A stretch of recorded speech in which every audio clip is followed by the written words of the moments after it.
రాఘవపురం గ్రామంలో రెవెన్యూ సందస్సును తనిఖీ చేసిన ఆర్డీఓ. మోతే మండలం రాఘవపురం గ్రామంలో రెవెన్యూ సందస్సును సూర్యాపేట ఆర్డీఓ వేణుమాధవ్ సందర్శించారు.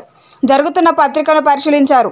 ఈ యొక్క కార్యక్రమంలో మోతే మండల తహసీల్దార్ వెంకన్న, జూనియర్ అసిస్టెంట్లు రూప, రామచంద్రయ్య, వంశీ, హరిచరణ్, లోకేష్, రావుపురం గ్రామ సెక్రటరీ రేణుక, సామ్రాజ్యం, రేషన్ డీలర్ కోరిపల్లి, విక్రమ్ తదితరులు పాల్గొన్నారు.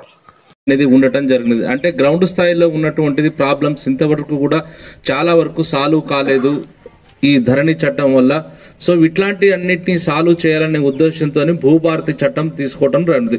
ఈ భూభారతి చట్టం వచ్చినప్పుడు లాస్ట్ మనకు 6 months 1 year నుంచి కూడా దీన్ని పబ్లికేషన్ చేసి ప్రజల నుంచి కూడా అభ్యంతరాలు స్వీకరించి దీంట్లో ఇంకేమైనా చేర్పులు మార్పులు చేస్తే బాగుంటుందా అనేటటువంటిది వాళ్ళందరి అభిప్రాయాలు స్వీకరించిన తర్వాత ప్రజల ముందుకి ఈ చట్టం అనేది తీసుకొని రావడం జరుగుతుంది. దాంట్లో భాగంగా ఈ రోజు మేము ఇక్కడికి వచ్చినప్పుడు మీ దగ్గర నుంచి తీసుకొచ్చే ఆర్జీలు, ఇది అప్లికేషన్ కి సంబంధించినటువంటి ఫామ్. ఈ ఫామ్ అనేది మేమే సరఫరా చేస్తాము. అక్కడ హెల్ప్ డెస్క్ అనేది పెట్టడం జరిగినది.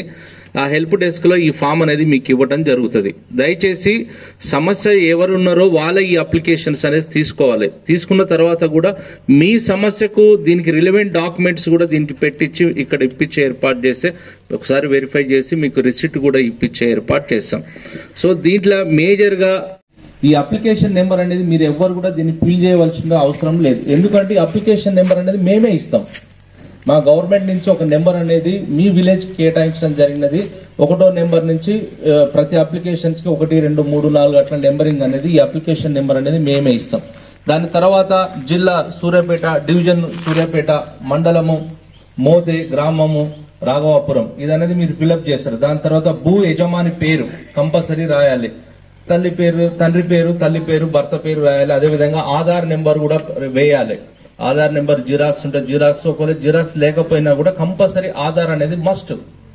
మీరు ఆధార్ చెప్తేనే మేము ఆన్లైన్ లో మీ ఎంట్రీ అనేది చేస్తాం చేయబట్టి ఆధార్ నెంబరు వేయాలి. అదేవిధంగా కులము, లింగము, కొత్త పట్టేదారు పాస్ పుస్తకం ఉన్నదా, ఉన్నది ఉంటే టిక్ చేయాలి ఉన్నది అని, లేకపోతే లేదు అని చేయాలి.